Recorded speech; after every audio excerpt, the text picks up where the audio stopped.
Good morning, everyone. The Gospel today looks at John's Gospel, chapter 16, verses 12 to 15, where Jesus is trying to explain to the disciples about the coming of the Holy Spirit. And sort of saying, I won't leave you alone, you will encounter me in different ways, I suppose. And he says, I still have many things to say to you, but they would be too much for you now. And it's fascinating because we think about that the Gospels, as we read them, are a summary of 3 years of the life of Christ. So how is it we find ourselves in chapter 16? This is before the arrest of Jesus. How is it we find this time where Jesus is saying, I haven't got enough time to tell you all these things, but I'm leaving you the Holy Spirit that will keep you going.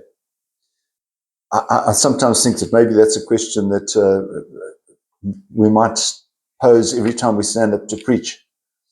I've got so many things that I want to tell you, but I haven't got time to do it today. And some of you might say, thank goodness, Mass is only supposed to be an hour long, don't go any longer than that.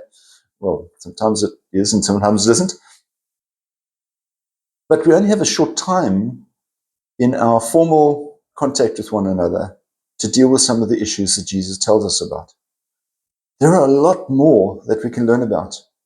And therefore it's incumbent on us as practicing Catholics, practicing Christians, to go out and find out as much about Jesus as we can, and to make sure that we know his teachings, because therein lie the things that he can tell us.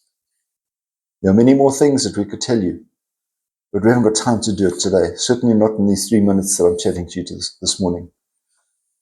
So the challenge is there. Catholics must learn to read the Bible. Well, to have a Bible to start off with would be a good thing. Read the Bible. And it's not a Bible, it's not a book that's easy to read from cover to cover, unless you're really into that, and that would be good. But there are ways in which you can begin reading the New Testament and see the references in the New Testament, how they refer back to Old Testament passages and so forth. And then through that, develop an interest in what's happening in the Old Testament and find a richness in that. The readings that we have in Mass are never going to cover all of the Bible. They're just extracts, and they're extracts that guide us in that direction.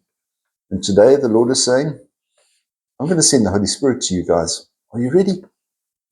You have a wonderful day. We'll see you again. God bless. Bye-bye.